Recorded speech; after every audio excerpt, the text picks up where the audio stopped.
Welcome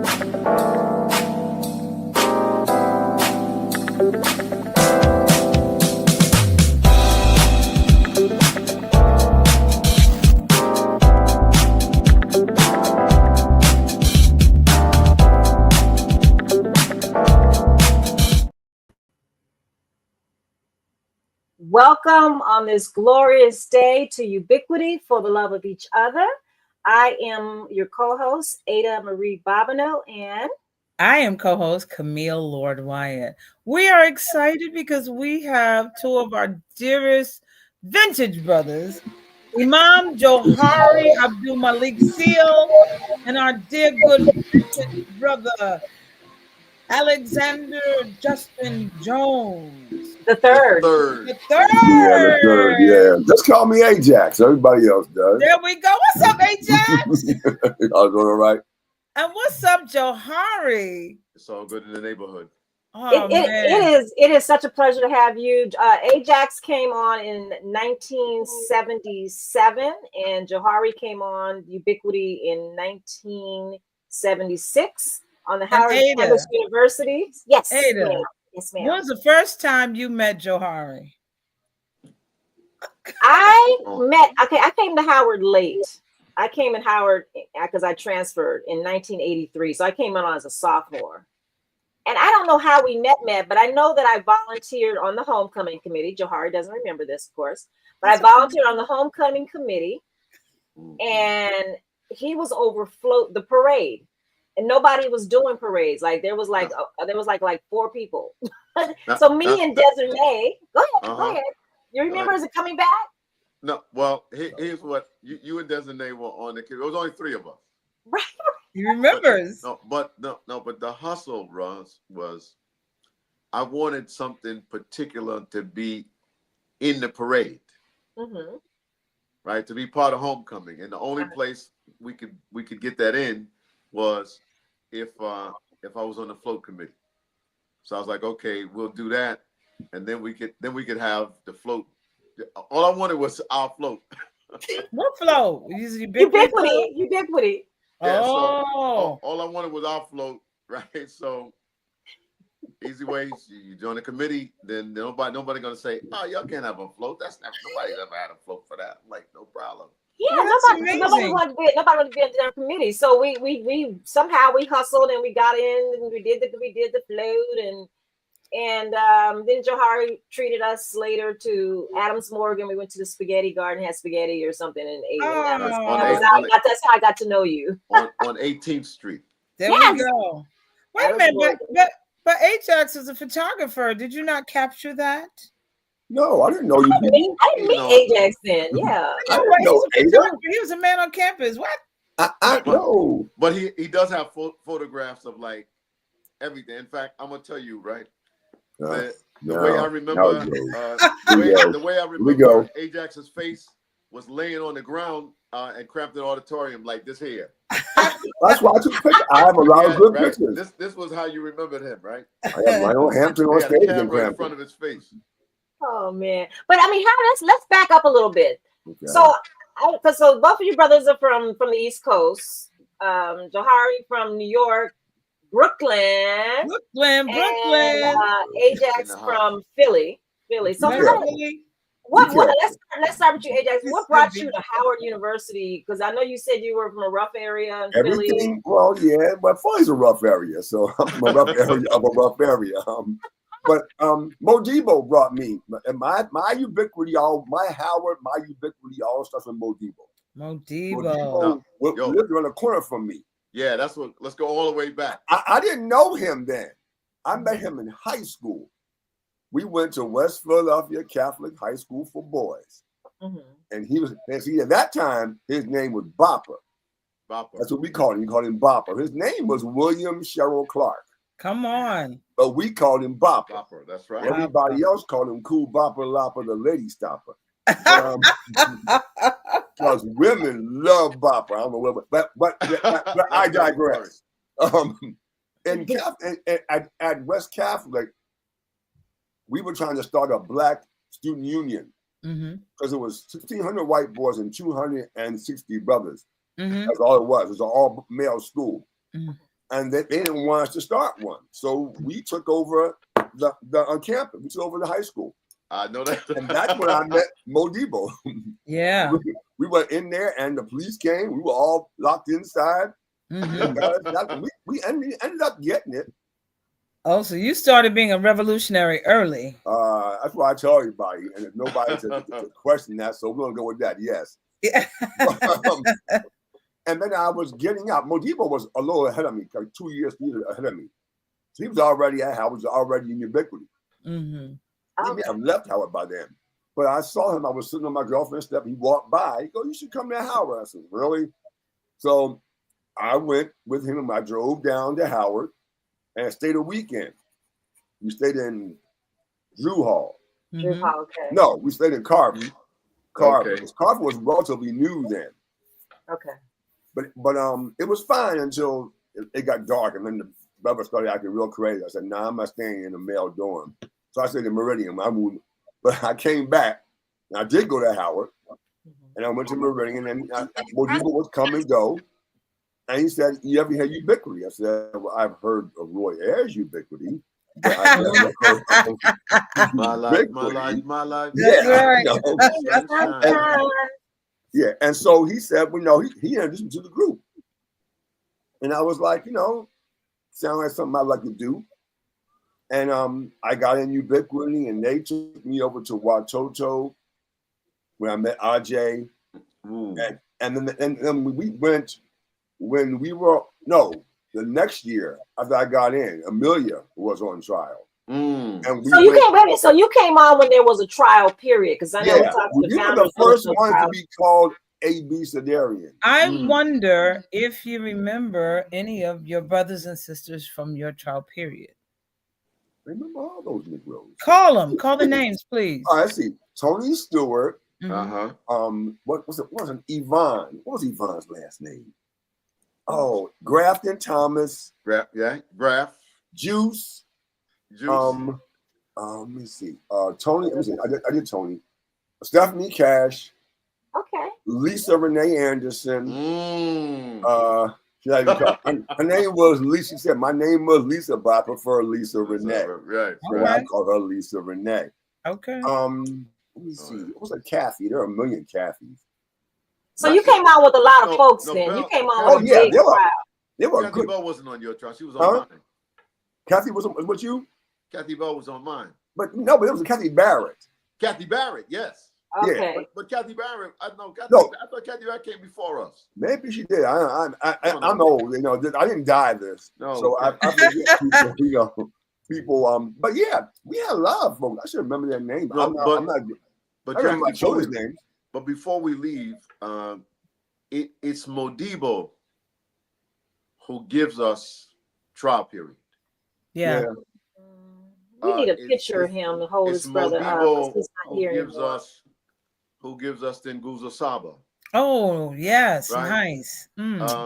It's Modibo who gives us Africa Night. Yes, Modibo. Yeah. Ashe. I mean, he was a bad brother. He's a bad brother. You don't have a picture of him, AJ? You don't have a picture I wish I had libation. Can we play some libation? This is Modibo right here. Modibo. But Modibo was that guy. I mean, yes. He lived above Hakeem's bookstore on 60th Street. Right. And in DC, he lived above me. Yeah, he lived on Euclid Street, way up, and it was like nosebleed. I would go there, Winslow, because I wasn't walking all the way up there. I had that kind of energy. So, it was about city, but Modibo, I saw Modibo give a brother the shirt off his back. That's right. Yeah, I've never seen anyone else do that. Modibo but he was teacher. He taught teaching at Banneker. Mm-hmm. Oh, Banneker. Okay. And he got roughed up a little bit because the guys are supposed to be great, but he was. Now, were those the guys he got roughed up by? They were from local brothers. Students. Oh, students who were in the school. Yeah, at the school who weren't happy with their grades. Okay. But Modibo was undeterred. Okay. And he was a guy you couldn't beat him because he would look at you and you go, "Man, I don't want to beat you." I mean, he was that guy. So Ajax, You were the So wait a minute. I thought that Don Temple was that guy. So was Madiba and Don Temple coming on at the same time? Don Temple was a little bit different. Don Temple, when I was on trial, they woke us up in Meridian. Get up, we had to get up and run down to somebody's room. And it was this room, and it was like all the business people were all over the room. And the Ubiquitarian was there too. And Donald was in the middle of the room, sitting cross-legged about this far off the floor. He was floating in the middle of the room. And he was like, your children are not yours. But people were like, oh, we have no power. And I mean, Don was cool. Don wasn't trying. Don was just being, you know what I'm saying? Because, you know, from that, you know, Jackson, what's up, man? I mean, he was doing his, I don't know what part of Philly Don was from, North Philly, but where did the accent from? But Don was just talking. People, he was a venerable brother. And then there was Rayford standing in the corner being too cool. I was like, dang, that was cool. But that was the way it was. But yeah, when Don spoke, everybody listened, because Don's that brother. You don't ask Don a question, he goes, I don't know. Right. Don knows. Okay. He will give you an answer to every question you ask him. I mean, and that's a good thing. I mean, he doesn't hold back. He's not going to sit and tell you nothing. So Ajax, your line or your trial period was the first group of what we call ABCdarians, meaning those who are coming, who are learning to become Ubiquitarians. And then how did you meet Johari? How did you two meet? How did you two meet? You remember? Wait, you weren't the pledge master, were you? You weren't not a pledge master, a sponsor. For the Almighty sponsor and a special. No, my sponsor was Kathy Barrett. Was my sponsor. There you go. That was my sponsor. What about you, Johari? Who brought you on, and how did you hear about Ubiquity? You know, I was hanging with different people on campus, and the Ubiquitarians just seemed to be like, you know, my people. Yeah. The poor man's cabaret. Oh yeah, $1.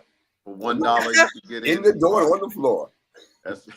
You got to explain that. We're not familiar with the poor man's cabaret. All Souls Unitarian Church. Yeah. On 16th and Harvard. Poor man's cabaret, 99 cents. Wow. He was in there. Y'all were partying? Oh, like madmen. we had Ubiquity juice out the wazoo, which is actually apple juice, and them down. We used to call you juice. Right, you juice. And these big gallon jugs. We be sipping on you juice all night long. And you remember we were there all night in some dorm room all night long, talking about how we were going to fix everything that was wrong with the black family. So the juice and the black child. Wow. The juice didn't have any like rum. No. Hey, we are purists. It was you juice. It had Ubiquity and apples. That was all that. I love how you said we were going to, and I'm Johari, I want to come back to you because I want to hear from you. I love how you said you all were going to fix everything that was wrong with the black family. Sure. I love that. Because that's our essence. That's who we are. We're about the love of the black family. You know, and really focusing, you know, while we're sharing with others, focusing on a respectful relationship between black men and black women. Yes. As the start of the idea that we're not just brothers and sisters, we're a family. Yes. And I can tell you at that time,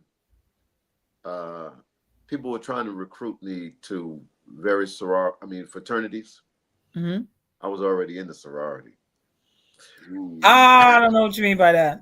Don't worry. You don't want to know. You not want to know. Consider yourself lucky. We didn't hear. And so I was like, wow, this is an organization that the vibe on campus was, for me, was very disrespectful to women. Oh, in the 70s. Oh, yeah.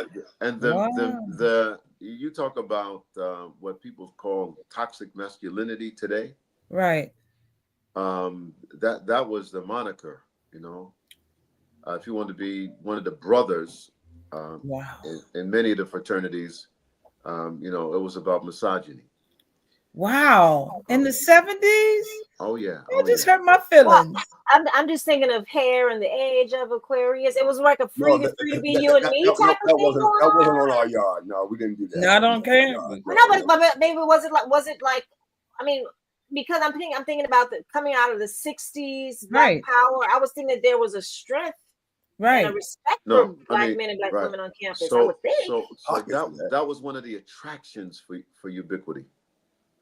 That this was an environment where brothers and sisters could get together in a respectful relationship. Mm-hmm. And so that attracted me and drew me away from some of the other male-dominated organizations. Mm-hmm. And so, but also, I mean, I could just, for the record, right? I was hanging out with most of the folk in the U.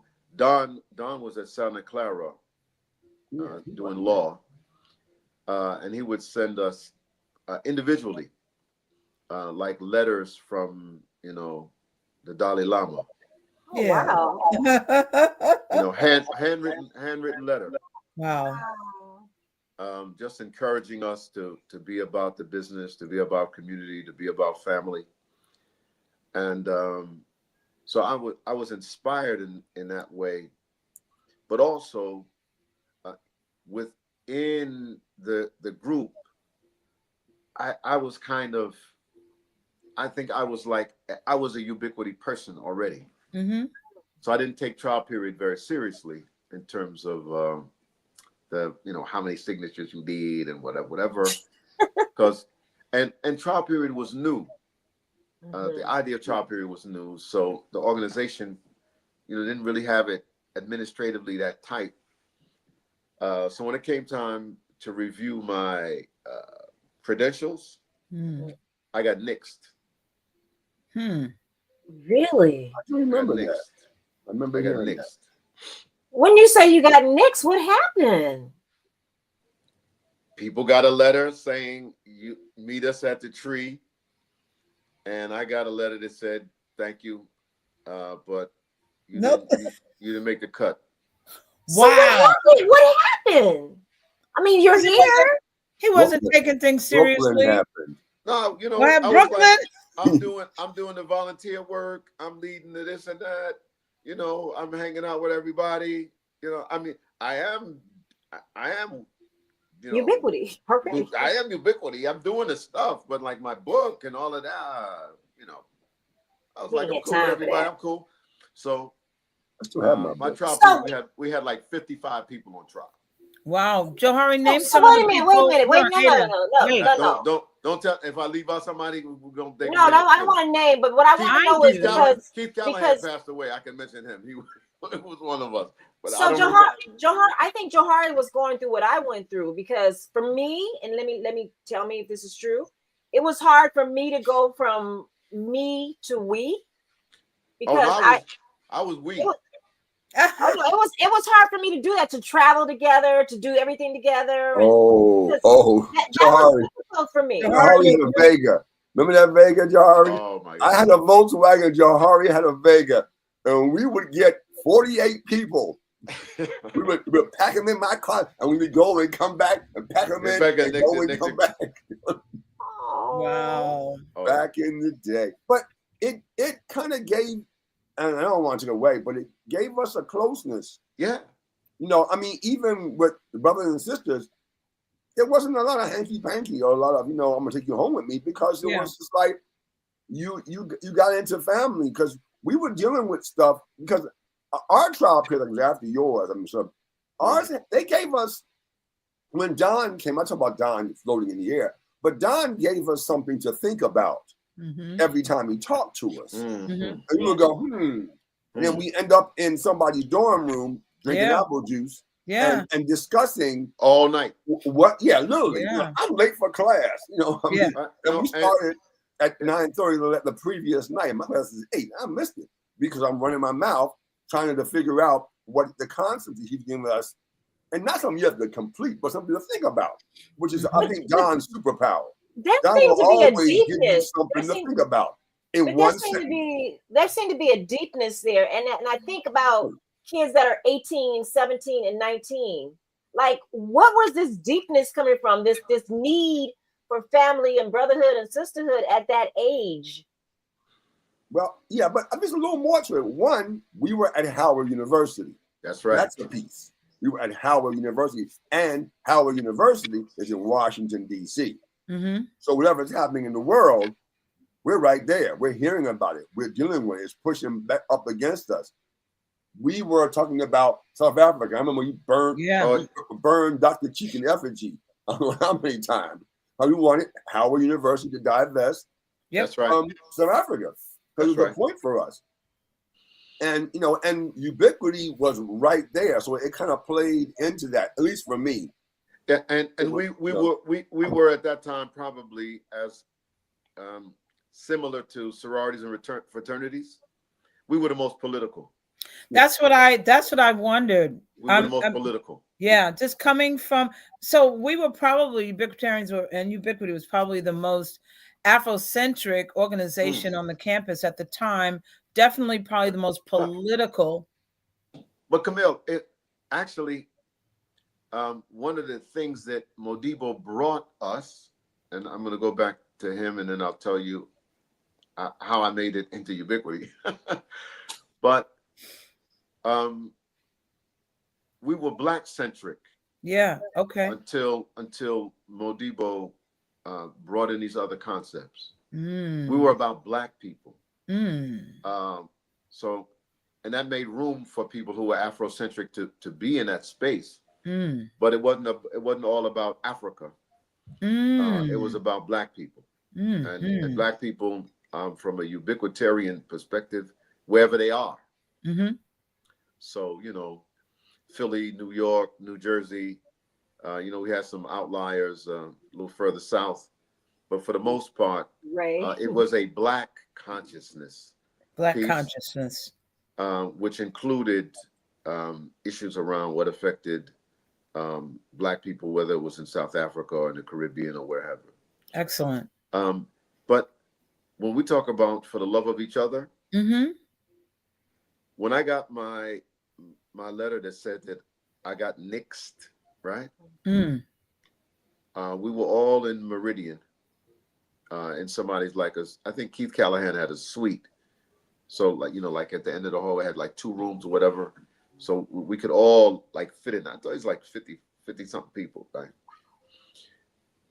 And when they heard I got nixed, they said, me and some other people, and they said, we're not having it.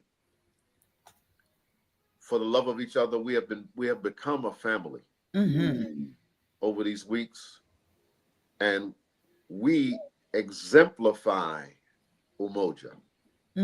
We have unity, right? Oh, then we started drinking that Kool-Aid, Jax. Right? So we're about Kuji Jakalia. We are determining ourselves, right? Okay. And we don't, and if Ubiquity don't want my man, yeah, drum roll. I don't want them. Right? They brought us together. They can't break us up. All right. Ujima, right? I mean, we are now about the collective, right? We're going to put our resources together throughout these weeks, right? Somebody don't have money for this or that. That's our Ujima. That's right. So we like, hey man, let's just we live in this for real. Yeah, for real, right? Yeah, so we wrote our little manifesto, right? That we are living by the principles that you taught us. That's right. Right. So either you take all of us or you don't take none of us. That's right. I love it. Yeah. We marched with our manifesto down the hallway to, I forget whose room it was. We knocked on the door and delivered our manifesto. And it must have been like 5 ubiquitarians in there. And when they looked down the hallway, they was like, "Oh my God!" They're like they had to look like, "Yeah, we're afraid." Wow. And then they had a meeting. It was like, "Man, we can't be intimidated by these people. We're Ubiquity, right? They trying to get in. We set the standard. Whatever." It was Eric King. Right? We called him Spirit. Yeah. I wasn't in the room, but the Spirit hit me. Mm. He basically said, look at you, right? You made these people into a family. Mm. Some people in the family do better, some people do worse. Some fill out the paper, some people don't, right? But how can you, after you bring them together like that, and they really, really, really understand what it means to stand together as a family, how can you not respect that?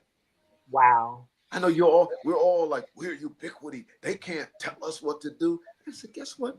They are ubiquity. Mm. Wow. And they're telling us what to do. And from that, they reversed the decision and accepted me and a number of other folks. That's a beautiful I know a story. number of you, a number of other people. Who else? I don't remember. Yeah, see, it was him. No, but that's a beautiful story. I never knew that. I mean, and it would want, and Mark was on Mark, and I was on Mark Temple. Yeah. No, Don's brother. After me. No, man, Mark and I the next year, Mark ran for president, and I ran for vice president. Oh. And Hassan was our treasurer. Hassan came in with me. Right. Yeah. So that's how it went down. That is really that goes down in history books. That is right?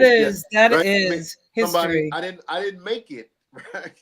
I got cut, and the next year I'm vice president, and the year after that I'm president. That is exemplary.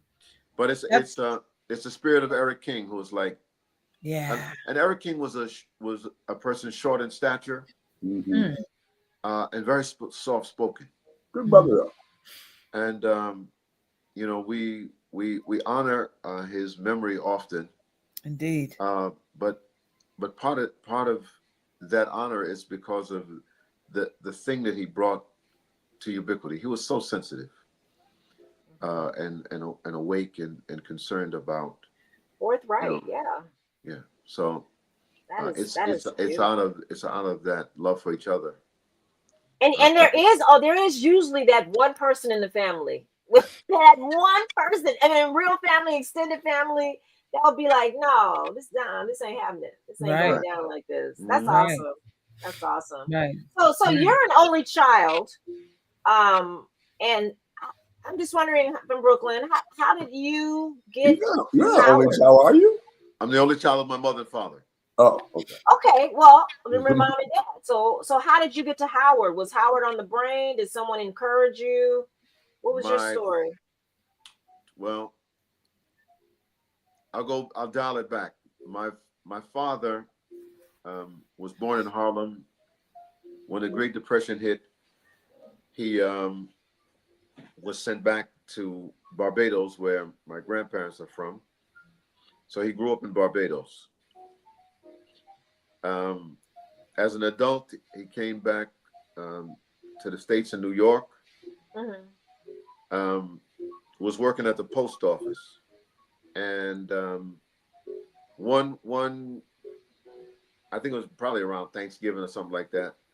One of his friends who went to Howard was like, "Why don't you drive down from New York to Howard with me? I just gotta see this professor or whatever." This is in the 1950s, right? So my dad said, "Yeah, I'll take the ride with you." When he got down there, the professor asked my father, "So what do you do?" He said, "I work at the post office." So he said, "You're from Barbados or something. What do you do in Barbados?" He said, "I was a pharmacy tech." He said, "Why don't you apply to the School of Pharmacy at Howard?" And with that, and probably $25, he made an application. He got accepted to Howard. He came to Howard. He and my mom were newlyweds. So they moved to DC. There's a really deeper story behind that about how he got relocated from the post office in New York to the post office in Washington. But suffice it to say, it was because my mother's sister was a domestic that worked for a senator. Mm-hmm. because back then Negroes couldn't say I want to transfer to another city so I can go to college. Yeah, no. So alhamdulillah, it went down. My parents came to Howard. The next year, my mother enrolled in the School of Dentistry, doing dental hygiene. Wow. So my father was in a 3-year program. So my mother got in a 2-year program because she started a year late. They graduated in 1956. Oh, I didn't know that. In June, and I was born in August. So literally, I was conceived at Howard. Yes. Wow. It would be my 18th birthday that I would move into Slow Hall. It was Sunday, August the 19th, 1974. And so that's how I got the nickname Slow.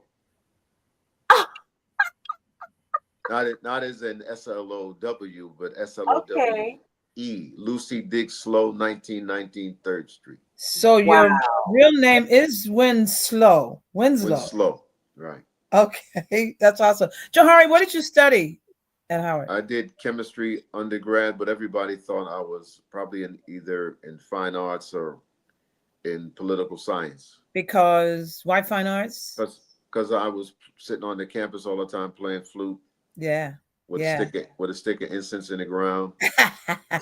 And taking over the A building for the South Africa divestment and all things political like that.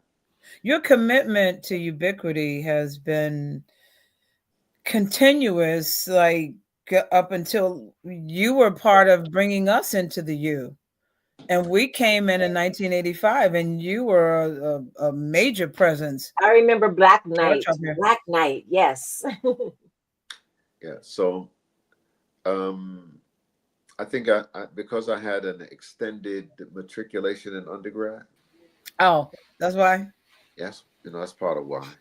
It's hard to leave the campus, though, sometimes, ain't it? So then I did graduate school, in genetics, human genetics. And, wow. I'm gonna tell you one more story, which is, Jax, you remember Key Daycare? So what we do at Key Daycare? I remember it. Ubiquity has a special relationship with Key Daycare. Yeah, why? Which is little kids, I guess. Black books. Black books.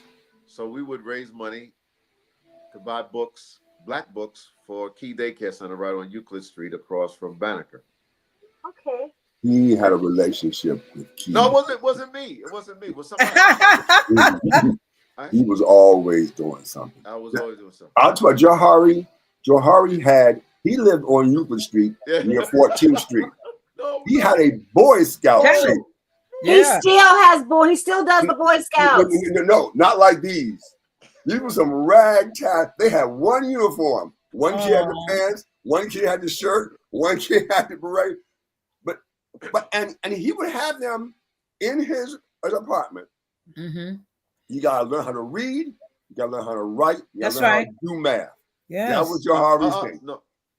What was it? And think. Oh, and think, of course. And think. But he wore them out. Their parents would just send them over there. We took them to camping. He had me camp. I'm not a camper. We out in the woods. Like, what am I going? These bugs are bugging me. Yo, all right, what's going on? They went, but these ragtag men would go to, they have these Boy Scout events where it's a competition. They go to that, they wear them out. They had one size. They had every little ward you could have one coming back. These little ragtag kids with one uniform between them. Oh, wow. We love it. That was his thing. Wherever he went, he brought people into his house. I'll give him props for that. Still committed. I love that. And you are, like you said, before you were Ubiquity. And so you just continue to do that on campus. Ajax, what did you study at Howard? I studied economics, sociology and economics. Wow. And where did you end up? Because you switched from that. I'm a photographer. Why did you switch? It was more fun. I got into it. I was in the A building and this guy had a long lens on his camera. And I went up to him and said, "Excuse me, what is that? He told me what it was. I looked through it, 200. I said, I have a camera that looks like that. He said, well, if you go home and get it, you can shoot for the yearbook. I said, well, I don't know how to take pictures. He said, I'll teach you. What? His name was Anthony Shirley. He lived in D.C. today. Talked to him a little while, a couple of weeks ago. Talked to him.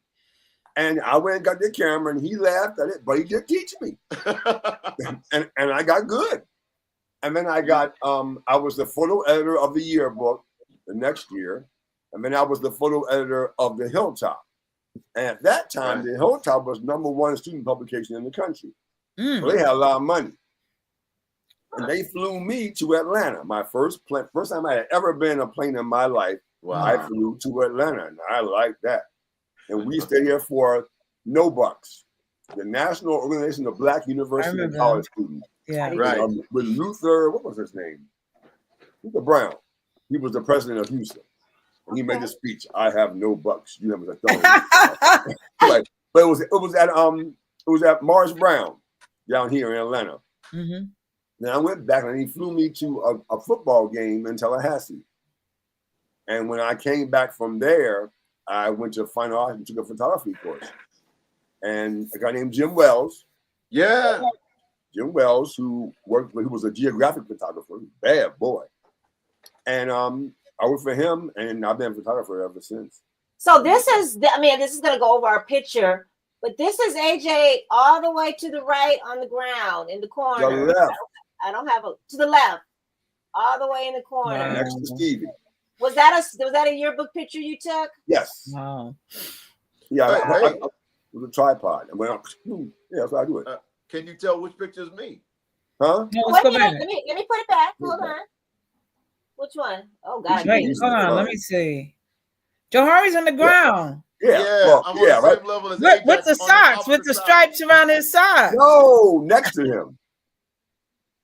Next to the guy. With the dashiki on? I'm in the same row as Jackson, but on the opposite side. Ah, okay. Above. It's so dark, I can't see. What's the woman's name? Does he got the dashiki on? Oh no, that's not standing up, sitting down. That's Bopper over me. Is that what that is? That's Modibo. No, that's not Modibo. That's Modibo, man. No, that is not Modibo. Modibo's one. He's talking. Modibo's taller than CP. That was not Modibo. Okay, my bad. I know that brother. I can't remember his name. But whoever that is, I'm right underneath him. Yeah. Ah, man, that's awesome. That is awesome. So we have a political scientist and we have an economist or an economist. No, we have a photographer. Well, but before we go, all right. So Key Daycare Center was one of the places we volunteered. Okay. Right. But as president of Ubiquity, I was like, why are people who are majoring in all these other subjects, all we're doing is reading Black books to children at Key Daycare Center? We can do that. Anybody, any of us can do that. Mm-hmm. But what about if we volunteered bringing the skills that we have, the knowledge as students, to our community? Yeah. So there's a store on Georgia Avenue. They don't know anything about inventory control. Mm-hmm. They don't know FIFO and LIFO, right? But they know they want to run a grocery store in the neighborhood. Yeah. So why don't you, who are in finance and business, why don't you go and volunteer at that business? That's right. And then tell your advisors or whatever, I'm volunteering at this place, and I like to get some academic credit or whatever for it if I can, right? But I'm going to bring that connection. Yeah. So that worked for people who had, if you were a political science background, you could go do something, volunteer with somebody's campaign or whatever, right? If you're a chemistry major, how do you do that? So I was kind of like, wow, I put myself in the box, right? I'm telling everybody go out and volunteer with their skills in the Black community, youth, photography or whatever. So I said, wow, you know what? There's no cure for sickle cell disease. Wow. So why don't I volunteer? At least I know how to mix chemicals. Yeah. So one Friday I went down to the Center for Sickle Cell Disease on Georgia Avenue back then, and volunteered. Yeah. And that wound up being that why I went to graduate school to do genetics.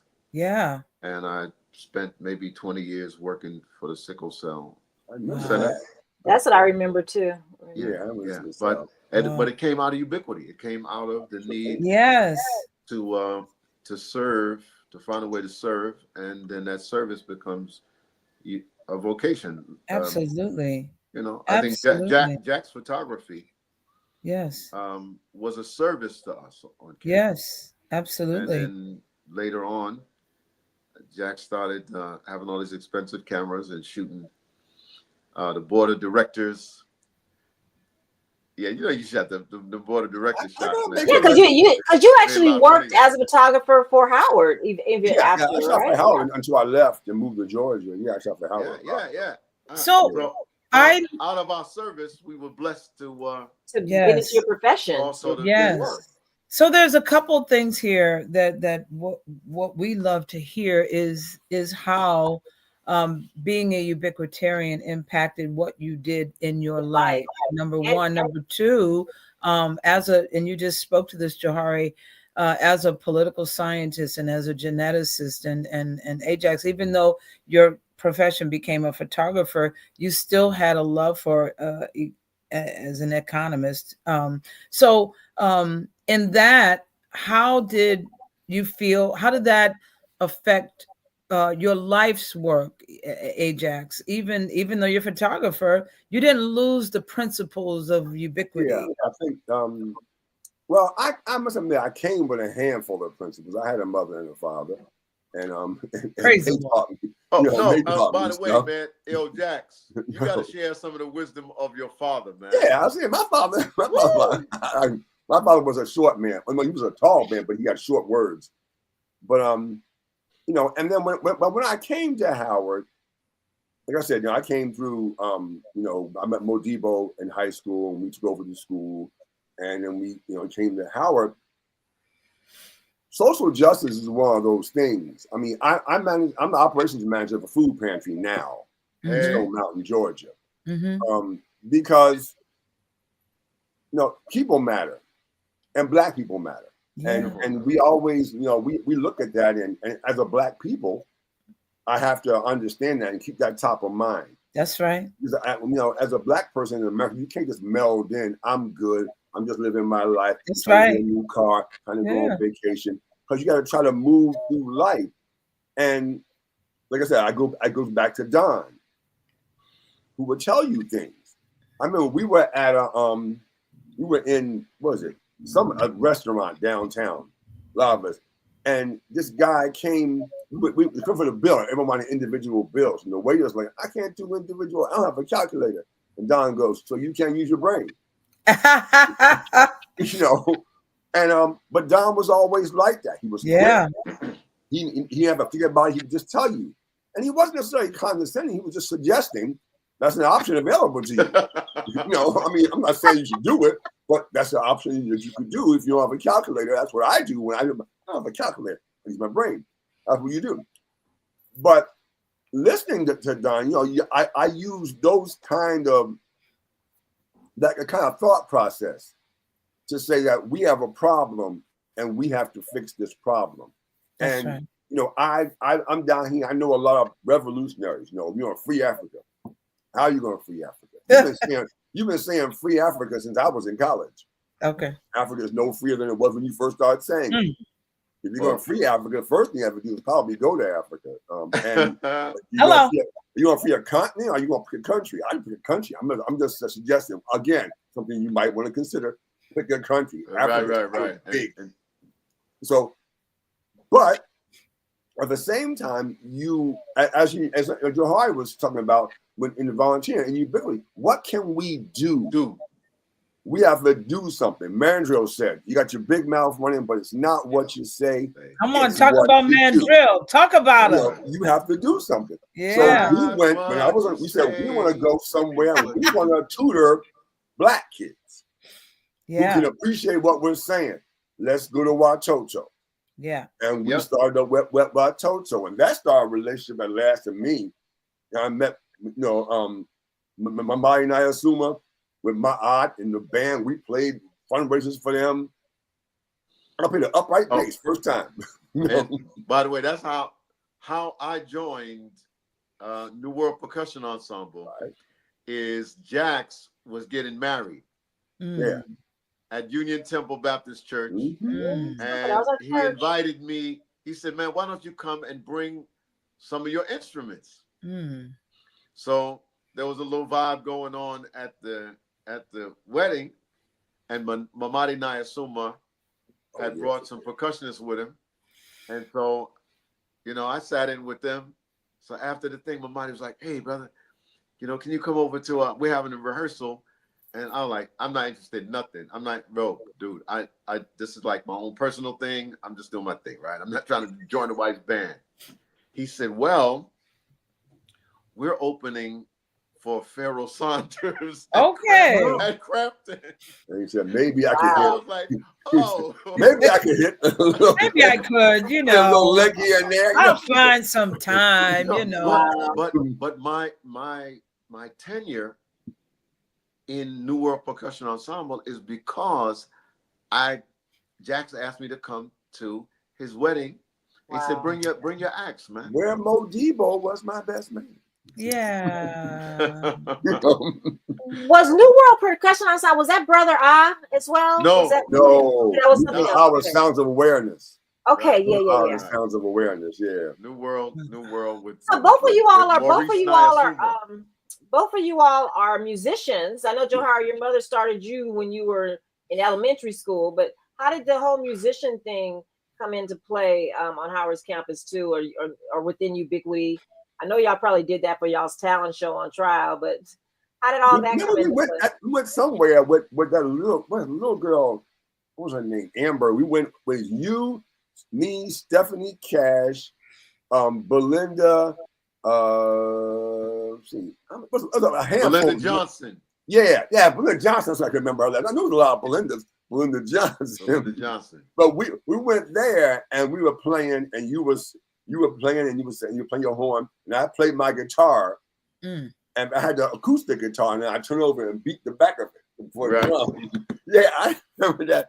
Yeah, we did a whole program up there. Where were we? We were in the middle of nowhere. We ran into Modibo came with us. Lisa Anderson came with us. I gotta find Lisa. Was this Gettysburg? Probably. Yeah. Gettysburg College. That's what it was. Yeah. Oh wow, y'all traveled. Yeah, I mean, the Gettysburg was trying to. They needed some blackness. They didn't have any for that thing. They didn't have nobody, so they was like, "Well, we'll call somebody Ubiquity," and then we was like, "Yeah, sure, man, we'll go." So talk about the diversity in the family. You're Muslim. You're Ajax. You're Christian. They had different religions. I mean, how did all of that come into play at that young age as well, in terms of your awareness, in terms of your consciousness, your spirituality? How did all that come into play in terms of the relationships? Well, I'm gonna let Jax clarify his grounding at the moment before we. No, I'm just a heathen. I'm just saying. You're not. Oh, I am the heathen. No way. I believe in God. I mean, you were all. I believe in God. I call him God because I'm from America. I would call him something else if I was from somewhere else. Okay. I don't appreciate the ownership that every group takes of God. His name is this. His name is this. His name is that because that's where you're from. Yeah. But the name of God is geographical. That's true. The personality of God. Everybody in Christianity, God was, he'll do this, he'll do that. God sounds too much like me. and I mess up. So it can't be that. But that's a whole nother. That's my point. The different ideologies, the different personal beliefs. How does all that mix together in a big old beliefs were like, I remember I remember World was on my, Hassan also known as World. You call Hassan World? Oh yeah. Hey, to write that down. He was World. And I thought it was World. It'd be interesting to find out how he got the name World. We'll find out. I was told it's a basketball thing. I thought it was World. It's World. WHIRL. World. He wasn't that good. That's what he told me. Hassan, you listening? Are you kidding? Okay. Hassan told me how to fill out the FAFSA because I would get like $100 in student aid. And Hassan goes, Jack, you filling it out wrong, man. Give me that. And he filled it out for me. I got to pull him out. I got it after everything then. Because he knew how he's from Connecticut. He knew how I did not. Yeah. And he majored in finance. Oh, that helps too. That helps. It was a great, but World, when we were in the meeting and they asked me, introduce yourself, and they asked, you're a Christian or all this. And at the time I was like holiness, so I was really weird. And Hassan said, I'm a Muslim. My mom wanted me to bring that in the house. And we're like, well, I said, well, I'm a Christian. I bring my shit in the house. How about that? Okay. And we're in the room about what you bring in the house. But religion is I'm from Reverend Wilson, from the root word religere, which is man's search for God.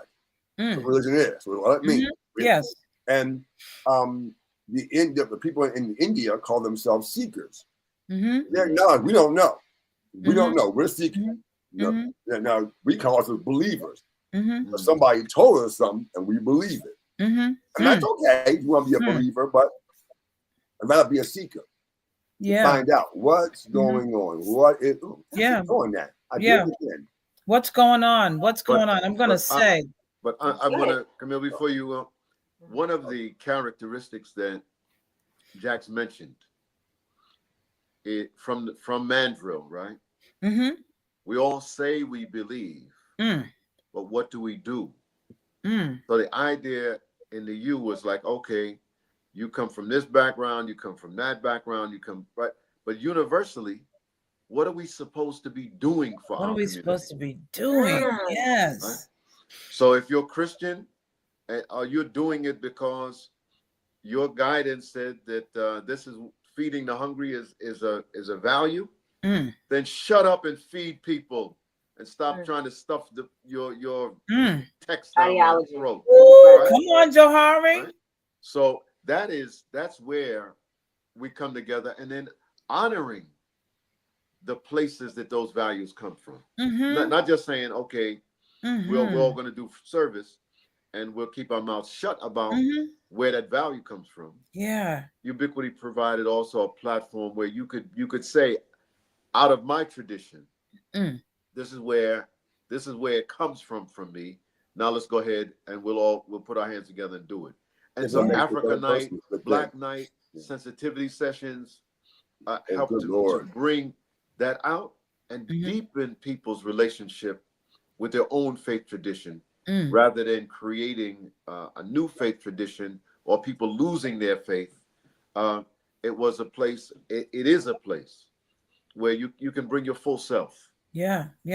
There's so much that we could unpack. There's so many different conversations that we need to have based on a lot of the things that you brothers have shared.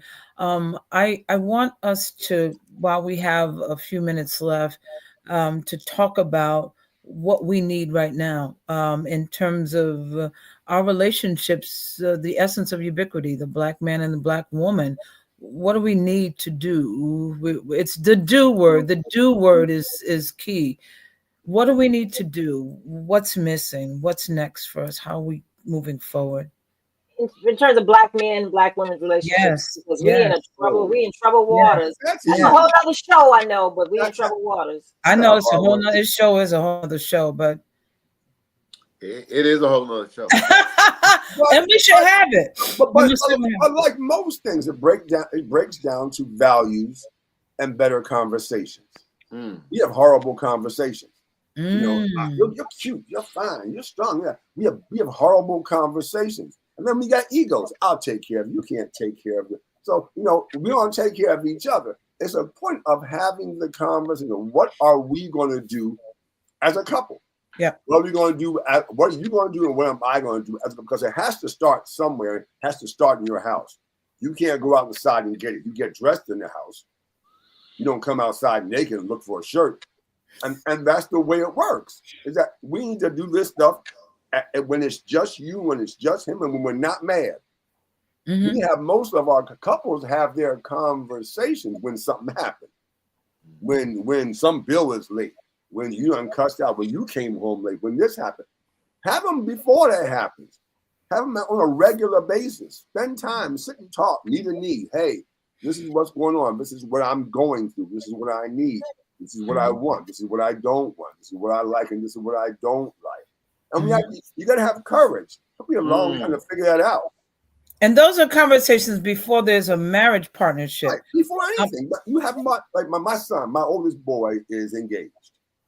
And I told him, and I told his fiance, now is not the time to play married. Now is the time to figure out what you have to show that person your whole self. This is me. If you like it, stick around. If not, there's 2 doors. Pick one. No, excuse me. Ajax has one for me, right? If you're not the right person, then what? You're blocking. It's true.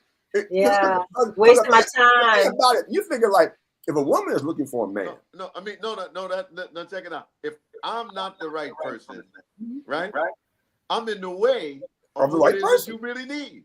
Because the right person is going to be respectful and go, well, she got a man, so I'm gonna stay over here. I'm gonna keep it moving. Okay. So wait, hold on. I wanna find this out in the context of where we are with Black men and Black women today. Because today there's so many trends, and we get caught up in like everybody else. I'm in this. I'm like you talking about when we were going to Howard when Ubiquity started. Ubiquity started out of the cues going around the dial, the titty song. Can you beat that out? I'm sorry. When they went around, it's real. It happened. But and they did. And so you look at I know Ernest Just is rolling around in his grave. One of the founders of Q. They had not found Q, so they can go around throwing hooks and grabbing women. Right. That's what you do when you don't know no better, and you're just trying to make a statement that I'm the alpha male. We have to, and as human beings, Black people in America, we have to begin to determine what the alpha male is. And quality is kept. I can't define alpha male by myself. Hello. I need. You need me. I need a woman, role model. I need a sister who can give me, because it's about perspective. We don't understand. Women have been property more than they've been people. Yeah. You go back in history. I don't care what continent you go to. Pick one. It's You've true. been property longer than you've been people. It's true. It's true. So, and it's a misunderstanding, because that's a lot of, like Johari was saying, women possess information and skill set that men don't possess. Right. And we push that to the side. Like then we make it seem that's not important. I have 4 children. Come on now. Somebody, I was out working. Somebody had to take care of those children. That's right. If they weren't taken care of, I have a real problem. And we decided that we're going to devalue that because we live in America, and America says money is the only thing that matters. And we have to categorically reject that. I want to know, in the last few minutes, what are we telling the ABCDarians who hopefully and prayerfully will become ubiquitarians? What are we telling the young people on campus today? What are we telling young Black people in general in our communities in the world? What are we, vintage and seasoned African American, telling our young people? What are we sharing with them to do? But it's where you catch them. It's where you find them. I said, I work at I manage a food pantry. So we get a lot of people who were sent by the court to do volunteer service as opposed to going to jail. And the first thing I asked him, what are you in for? You know, I mean, because I want to get it out in the open. What did you hear? I said, look. I said, well, I stole something. I said, well, stealing things is a poor hustle. It can't last. Come on. Just saying. This boy said, you're 30 years old. You got another 6 months, and you got caught this time. You're gonna get caught again. It's like gambling. People who lose, people who lose don't become gamblers. People who win become gamblers. So, so you rob somebody, and it works. You talk about, I was desperate. I won't do that again until you get desperate again. Yeah. And then that works. You do it again, and you'll get caught. That's not a way to live your life. What kind of life are you going to have hand to mouth like that? So make a plan. Learn how to look at where you are. So this is where I am. What am I going to do? I say, I can't find a job. I say, how many jobs have you had in the last 3 months? Oh, 4. Yeah, you can find a job. You can't keep a job. Wow. Because nobody told you come every day. Yeah. Come on time. Shut up and do your job. Jax told me this a long time ago, right? If you take a person, right, who's used to hustling, right? So you hustle, you rob somebody, whatever, you have some money. After that, you go hang out, right? He said, if you've never had a job, you don't understand it. Like, okay, when we get paid this week, you're supposed to show up on Monday. No. He said, so we don't think about it, right? But a person who that's their life, they don't think it's possible. After, okay, they gave me some money today, and Lord help them if it's a day laborer type situation where you work today, they don't show up tomorrow. They got money, they fine, they good. I'll come back when I'm broke. Right. That is a mentality. If you're so, I mean, by the way, Jackson and I are like joined. We are joined in a very deep way. So I love it. His oldest boy is 3 months older than mine. His oldest girl is 3 months older than my youngest boy. We used to go every Saturday. Johari and I, in the winter, we went to Discovery Zone because it's inside, playing the ball. In the summer, we went to Candy Cane City up in Silver Spring, and our kids played. But we did it. And when the weekend we had nothing to do, we would go to Tacoma Station and listen to people play. I mean, that was how we. That's nice. What is it about Johari? But me and Johari just connected, and we never lost that. Praise God. I don't know what it is. I mean, I moved, from DC to Georgia, and we still. So and guess what? And now who's in Georgia now? Who's in Georgia now? So the wrecking crew is back. So awesome. We are so blessed to have you both today. And oh my gosh, we could do this for another 2 hours, 3 days. Camille? Yes, sir. Camille, one of the points just to help you close the question you asked, what do we do? To do what we're doing. Talk. Right. Communicate. When you see for Black men to have good men who are their friends. Yes. Black women who identify good women to be their sisters. Yes. And then those brothers and sisters who are of like mind to come together and stay together. Yes. And they'll learn how, okay, we come from this dysfunctional society because we've been oppressed. Yes. Right? Now that some of us have learned how to live in community with each other. Yes. That's the key. That is the key. Those in Ubiquity, there's sort of this sort of formula. Yes. The sensitivity session. Yes. Oh yeah. A place where we learn how to communicate and have the difficult conversations. Yes.